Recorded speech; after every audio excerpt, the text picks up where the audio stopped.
Well, I'm just curious about your day-to-day life. I don't know what your life looks like. Perfect. I will be happy to share that with you. A few things that begin our day is we have some chickens and we have our wood stove. Head to do those, or there's like communal laundry, that kind of thing. There's certain people that we pray for by name to undo knots or certain circumstances, things like that. I think it's from the Benedictines. They talk about like ora et labora, so prayer and work, and then we go into grand silence at that time. So, and that means what? That means a hush goes over the convent. No.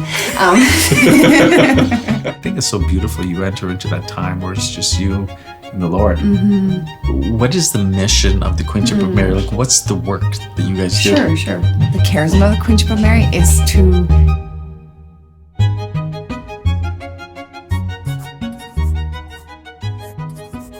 Sister Maryam Josephine. Yes. Hey, so good to have you back. Thank you. I really appreciated our first conversation. Yeah. I thought, well, I'm just curious about your day-to-day life, because we talk about living out God's will. And I know what that looks like as a married person. Yes. With 8 children. I know that my duties are God's will, that I change diapers, I feed kids, I pick up toys, I pay my taxes, I shovel the driveway, I blow it with a snowblower. This is how God's will is manifest and shown to me in the duty of the moment. I don't know what your life looks like. Perfect. I will be happy to share that with you. So tell me. Very good. Okay, so I guess most recently I've been assigned to our mother house. And so a few things that begin our day is we have some chickens and we have our wood stove. So those 2 chores have to be done before prayer. So if that's your week, then we would head to do those, or there's like communal laundry, that kind of thing. So a few like early morning chores that we get done before we gather in the chapel. So we usually gather in the chapel around 6:30, but we have those other things. Some people have breakfast before prayer. So we gather in the chapel at 6:30 and we begin with the Liturgy of the Hours morning prayer. And then some added vocal prayers that we do. Is that vocal prayers like as the spontaneous or the written out? They're written out. So just kind of together we would say, so like we would do our morning prayer, then we would consecrate ourselves to Mary. We renew our consecration. And then there's a few prayers that we pray for vocations and for particular people that we pray for. And so we have kind of our morning routine. Can I ask, are those particular people changing all the time? Or is there a group that you guys are committed to praying for? Yeah, some change. So some are particular for season, and some are like on our list. Okay. And some are like we pray for vocations, for increasing vocations each day. We ask the intercession of the Canadian martyrs every day. We ask like St. Joseph. I'm trying to think what the other ones are, like Mary Undo of Knots. And so there's certain people that we pray for by name to undo knots or certain circumstances, things like that. So our morning prayer is done in adoration. So Jesus is exposed, and then we have an hour following our morning prayer that is an hour of silent adoration, contemplative adoration. And then after that silent hour, then we pray the rosary in common. Okay. So that begins our day, 2 hours of adoration. And then we repose Jesus, and either we go to a local parish for Mass, or we have a priest in for Mass, depending on the day of the week. And so then we have Mass, and then we come back, and if we haven't had breakfast, some have breakfast, and then we gather for our first thing after that is chores at 10:30.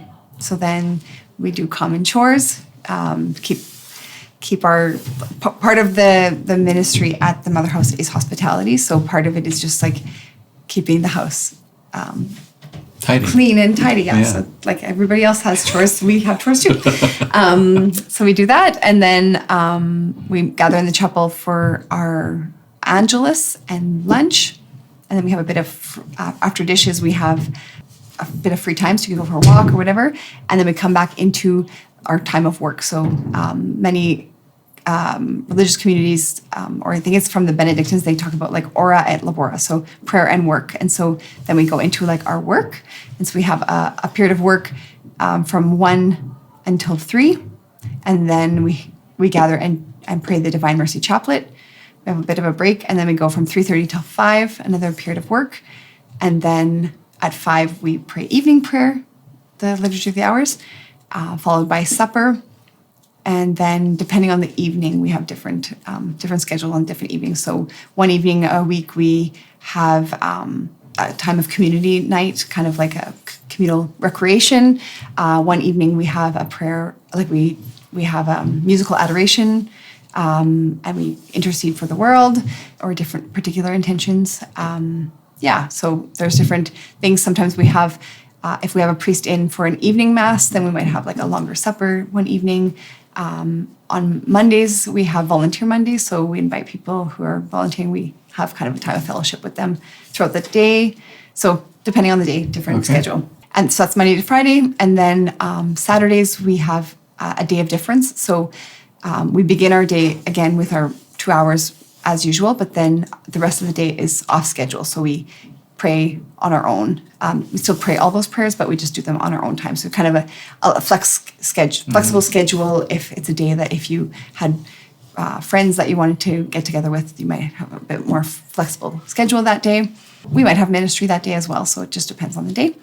And then Sunday is kind of a day that we're more together. We begin same schedule in the morning, but then we go to mass and have a brunch after, and just a day we might go for a walk together or something like that in the day. So I think that gives you a bit of an idea of like our daily schedule. So if you added up all the hours that you spend in prayer from 6:30, maybe you do something before that. I didn't say night prayer. At 8:30 we gather for night prayer. So And how long is that? It's a short one, so maybe less than 10 minutes. Okay. And then we go into grand silence at that time. So and that means what? That means like kind of a hush goes over the convent. No. It's a sacred silence. So after night prayer, we go into a grand silence. So it's just a time of like, it's not a time to discuss tomorrow's like schedule or things like that. It's just like an invitation to more of an intimacy with the Lord. So in our community, we stay in like each our own cells. And so it's just like a time, just to kind of enter into that presence of the Lord. And so just to be like, that's my time with my spouse. So it's I can expect that my sisters are not going to be asking for my attention because my attention is for the Lord at that time. So what time are people usually in bed by? I think we have like the lights out at 10:30. Okay. So between 8:30 and 10:30 is grand silence? Like all night. All night. Right. Unless there's an emergency, then we break it. But can you go for a walk at 8:30? Like as that part of grand silence, or is it expected you go to your room? You can be out of your room. There's sometimes chores that still have to be done. Again, chickens and stove, or like mop the floor. There's things that have to be done after night prayer, but in silence. So you can be outside. We don't typically walk alone in the dark. So depending on the time of the year, that kind of thing. But it can really vary. Yeah. But you can go outside or whatever. So grand silence sounds nice. Yeah, it is. Like, is that also custody of the eyes? Like, where you don't. Are you aware of that? Like, you're passing another sister in the hallway. Do you nod and say? I'm just curious. Yeah. Do you nod and say hi, sister, or you just say nothing and just keep your head down? During that time, it's like not even hi. I mean, some can smile, but like you. Like it is kind of like you're respecting their privacy. So like depending on what the interaction is, like we don't have like rules around that, but like it's just like a respectful, respecting their silence and their time with the Lord. So it's like I'm not demanding their attention because we're in the gaze of the beloved. You know? So, you know how grand silence starts here. It's just I tell the kids stop asking mom questions. Because we have like all these little children and and they don't come to me as much for questions because I say no more than Jeanette. So they always go to mom, and she shares with me a lot. It's like, I'm just so tired of the questions. It's always question. So sometimes you just say, hey, no more questions. Yes. Yeah. You're not allowed to ask about tomorrow. Yeah. Or next week. Or what are we doing in the summer? Yes. Or like homework. No more Yeah. questions. What are we having for supper? Yeah. No more questions. Not allowed. Yeah. I think great wisdom and the rhythm of the spiritual life too. Like I think it's so beautiful. You enter into that time where it's just you and the Lord. You have different duties. Probably everyone's got a variety of different things. Yeah. What are your Yeah, so I'm in transition right now. So I have been at the Mother House, and I've spent a lot of time in the kitchen. I really enjoy cooking and hospitality. So that's been an area that I've been in a lot. But I'm transitioning and have been transitioning into more the vocations director role. And so journeying with women as they're discerning their vocations. And I'm going to be moving into the formation house when we get back from this time away. So I'll be helping with the formation program. Where's the formation house? So the formation house is right in Ottawa. So we have the Stella Maris convent in Ottawa, and it's split up into two houses. There are two households. So one is the formation house, and one is kind of the mission house there, and then the mother house. So it's kind of a new separation of households this year, which is very exciting. It's a time of growth for our community, of growth in leadership. And the mother house is where? It's about an hour east of Ottawa, between Ottawa and Montreal. It's about an hour drive from the formation house? Yeah. Okay. Yeah, an hour door to door. We'll have to visit sometime. Yeah. It's such a long way from here. I know.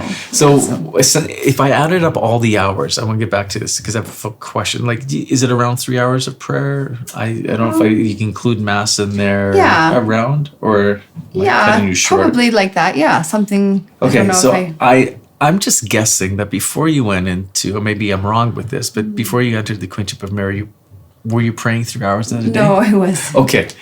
Not to make you feel bad about that, because I'm not praying 3 hours a day either. Yeah. But is that a hard transition to go from not praying, let's say you do 20 minutes, maybe an hour, whatever it is, but like 3 hours is quite a bit if you've never done it before. I think there is a transition of that. I think when I look at myself, like before I entered, there was like this huge longing for adoration, like that I just kind of recognized in myself. So I would finish my night shift or my shift at the hospital, and I would think, if I leave now, I can make it just even for reposition. I can just see Jesus for like 5 minutes, and there was like such an excitement and joy in my heart to be able to do that. And the Lord will use what we give Him. Yeah. But yeah, I think for some it is long periods was not difficult for me on my days off, but on my days that I worked, I didn't have the time to put into that. So it wasn't difficult in that regard. But I think it's a transition for sure. I think part of the gift of community is that there's accountability and that time is carved out. So it's like, I think that's often the greatest battle, is like carving out the time for prayer is like the greatest challenge. But when it's already in your schedule and people are expecting you to be there, it's easier, right? Like it's harder to be away from where you're expected to be than to be where you're expected to be. Yeah. And there's a grace in the obedience of that, right? Like my schedule is part of my obedience and something that I offer the Lord. Do I always feel like doing that? Not always, but whatever it might be, right? Like I might be, this may not be my choice, but I have already chosen it and given that to the Lord in different aspects of my life that I live in obedience. So maybe we'll wrap it up here, but tell me just briefly, what is the mission of the Queenship of Mary? Like, what's the work that you guys do? Sure. So the charism of the Queenship of Mary is to imitate the love and service of our Blessed Mother. So bringing the heart of Mary to the world. It's more about what, being than doing in that regard. And so it's just like bringing the presence of Mary to the world. We believe that that Mary is our our true foundress, and that she's inviting us to gather people in a spiritual army to bring people out of the darkness into God's marvelous light. So bringing people into the freedom of relationship with Jesus, creating those environments for encounter with Jesus. We live completely on divine providence. We don't have a paid employment, but our work is kind of in that availability to evangelization. We support God's ordained ministers in different aspects. So our co-founder, Father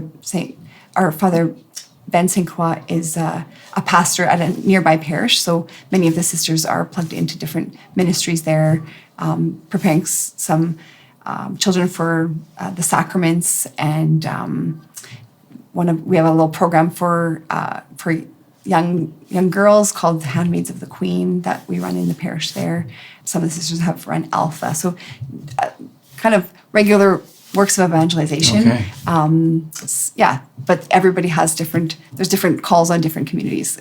Our community down at the Mother House, we're kind of settling our roots into a new community there, and it's going to be permanent. So we're just getting to know the community right now and kind of, so it just depends on now information, our energy will be poured more into the young women that are with us. Okay, in terms of the parish work, you're just getting to know the community around the Mother House, and then in Ottawa with Father Ben, helping him out. And I know you're out in this area doing parish missions. So if there was a parish out there watching, you guys were available to serve the parish in that way. Yes, absolutely. Yeah. So okay.